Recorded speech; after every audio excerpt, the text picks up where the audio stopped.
Le tout n'est pas une question de pouvoir imposer sa vision aux autres ou alors de pouvoir permettre que les autres donnent leur opinion, leur avis pour nous permettre de prendre des décisions stratégiques ou encore d'accorder un grand crédit à l'opinion des autres pour nous permettre de faire des choix stratégiques.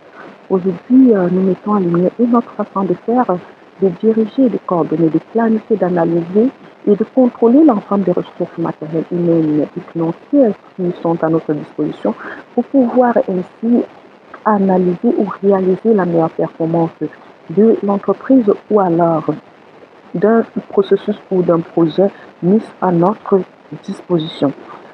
Bonjour, je suis Flora pour ceux qui me découvrent pour la première fois. Comme l'indique le nom de notre chaîne de Excellent Management, ici nous mettons en lumière tous les points nécessaires pour pouvoir atteindre la meilleure performance dans tout ce que nous entreprenons. Alors, si vous voulez en savoir plus, je vous invite à lancer un coup d'œil sur la description de la chaîne et vous abonner à cette chaîne pour ne pas manquer nos prochaines publications en activant les notifications. Aujourd'hui, nous parlons du management persuasif. Après avoir parlé du management autoritaire, du management délégatif, participatif, aujourd'hui, nous parlons d'un style de management qui permet non seulement, avant de pouvoir amener l'ensemble de ses équipes, de ses collaborateurs, des travailleurs à adhérer à une vision, à devoir les convaincre par des arguments légitimes, logiques et persuasifs pour les permettre à intégrer à notre façon de faire. Maintenant, pour pouvoir adopter ce style de management, il y a des caractéristiques qui doivent être prises en compte. Donc, vous devez avoir un sens de leadership élevé et non de ce qui est différent d'être, d'être autoritaire, un sens de leadership très élevé. Vous devez avoir une communication motivante. Dans la plupart des entreprises, il y a ce problème de communication. Il y a la communication sonore, la communication descendante. Et parfois, il y a un problème de pouvoir trouver le juste milieu pour pouvoir communiquer de façon claire, respectueuse sur les visions, les attentes des managers vis-à-vis de leurs équipes ou alors des employés, le cas échéant. Il faut aussi surtout avoir une très bonne influence psychologique. Vous ne devrez pas avoir, vous devez avoir plus un état critique qu'un état de critique. Parce que, autant pour moi, vous devez plus avoir un état de critique qu'un état critique. Alors, dans cet état psychologique positif, vous devez avoir une capacité à pouvoir influencer de façon positive l'ensemble de vos collaborateurs sans pouvoir pratiquer du trafic d'influence, mais surtout en les motivant, en sachant ajuster et en sachant amener les uns et les autres à pouvoir atteindre leurs objectifs. Alors, dans ce style de management ou alors dans cette façon de faire, donc le management persuasif, il y a quelques limites.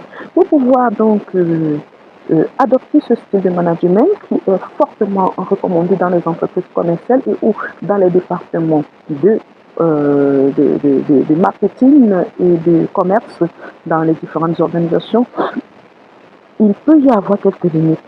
Dans ce sens qu'il peut avoir un impact sur la rentabilité du moment où on privilégie, on privilégie certaines données par rapport à la qualité, on privilégie les résultats par rapport à la qualité du service ou du travail ou du produit vendu. Et aussi, il peut y avoir une différence dans cette façon de faire ou alors à adopter ce style de management. Si en voulant l'adopter, on n'a pas le charisme qui va avec, on n'a pas la manière on n'a pas la manière et les caractéristiques requises pour pouvoir donc adopter ce style de management. Là, ce sont deux limites que j'ai mis en lumière vis-à-vis de ce style de management. À côté, nous avons aussi des avantages. Aujourd'hui, nous avons dit que dans ce style de management, les employés ou alors les collaborateurs et les membres des équipes se sentent impliqués et il y a une meilleure adhésion, il y a une meilleure implication des collaborateurs ou alors des travailleurs pour pouvoir porter ainsi la vision de l'entreprise et la permettre à atteindre ses objectifs.